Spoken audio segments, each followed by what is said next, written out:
Have you ever wondered why being the nice one often leaves you feeling drained and taken advantage of?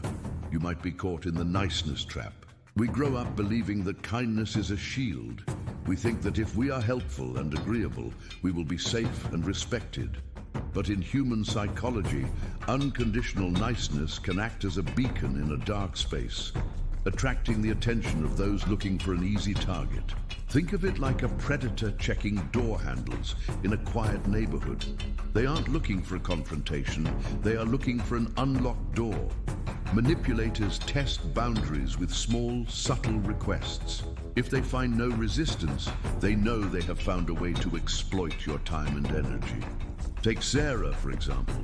She's a brilliant graphic designer, talented and professional, but she has a reputation for never saying no to anyone. And then there's Mark. Mark is confident and opportunistic.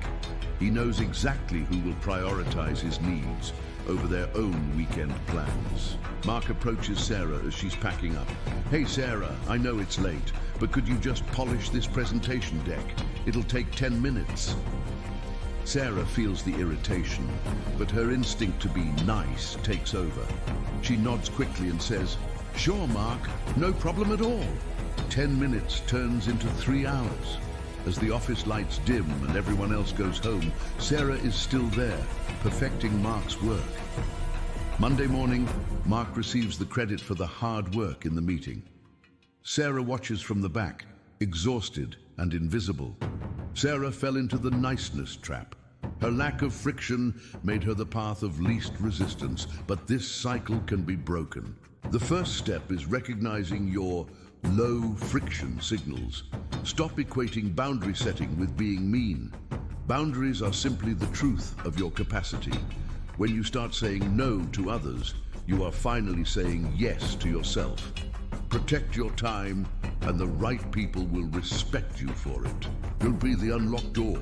Learn to set boundaries and take back your power.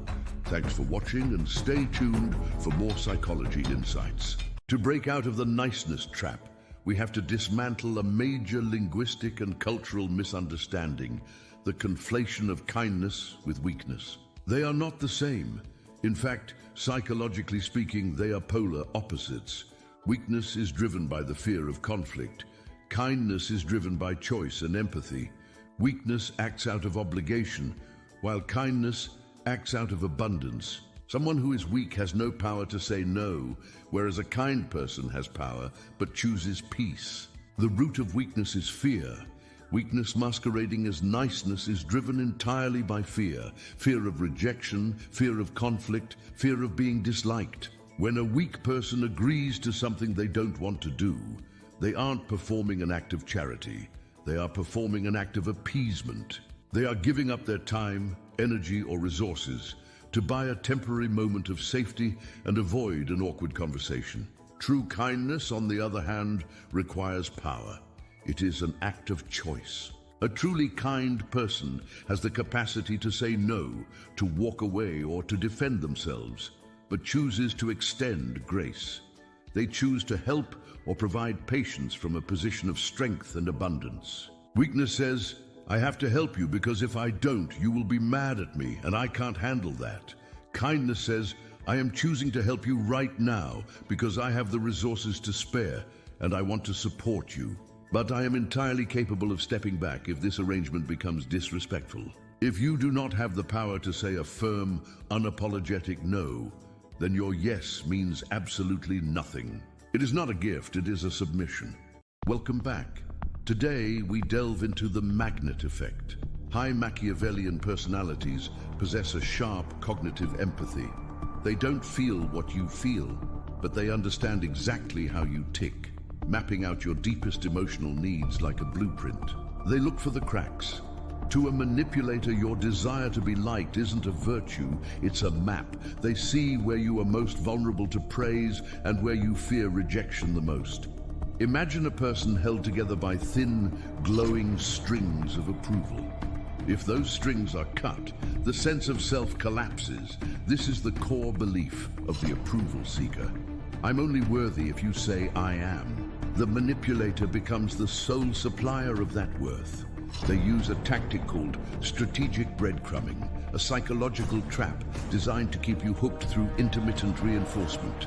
It works like a slot machine. In the beginning, there's a jackpot of intense praise and warmth. The lights are bright, the atmosphere is inviting, and you feel more seen than ever before. But then the lights go out. Suddenly they become cold and distant. This withdrawal creates a vacuum, a desperate need to return to that initial high of validation. This triggers the chase. You start working harder, making frantic calls, and over-explaining yourself. You aren't just seeking love anymore. You're trying to fix a perceived failure in yourself. Take Alex, for example. In a dim living room, Alex walks on eggshells, terrified of making a sound that might upset Jordan. Jordan remains passive-aggressive, weaponizing silence to maintain control. Alex cancels plans with friends, isolating further just to regain a crumb of Jordan's approval. The trap is now complete. Your entire world shrinks down to the whims of the manipulator. Recognizing this cycle is the first step to breaking the magnetic pull. Your value isn't a currency to be traded for someone else's silence. Stay aware and protect your peace. Exploitation rarely starts with a massive, outrageous demand. It starts with microscopic incursions that slowly erode your psychological baseline until you accept toxic behavior as normal. Here are the hidden signs that your niceness is being weaponized against you. 1. The favor asymmetric dynamic. Look at your relationships. Is the flow of energy entirely one-sided? A manipulative person will frequently ask for favors under the guise of emergencies or bonding. But the moment you need a minor concession, they suddenly have an ironclad excuse, turn the conversation back to themselves, or make you feel guilty for even asking. 2. Chronic guilt and self-doubt, gaslighting. If you find yourself constantly rehearsing how to say no to someone in your head, or if you feel a deep, sickening wave of guilt whenever you prioritize your own basic needs, you are likely being manipulated. Manipulators excel at rewriting the narrative so that your healthy boundaries look like cruelty.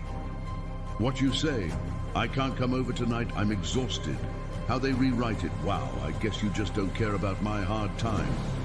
3. The joke that stings. Manipulators use passive-aggressive humor to test your boundaries. They will deliver a sharp, insulting critique, followed immediately by, "Oh, come on, I was just joking. You're too sensitive." This is a double win for them. They get to damage your self-esteem, and if you object, you are labeled as the problem. Do you feel like your kindness is being mistaken for weakness? Today, we shift from being an exploited nice person to a respected, kind leader.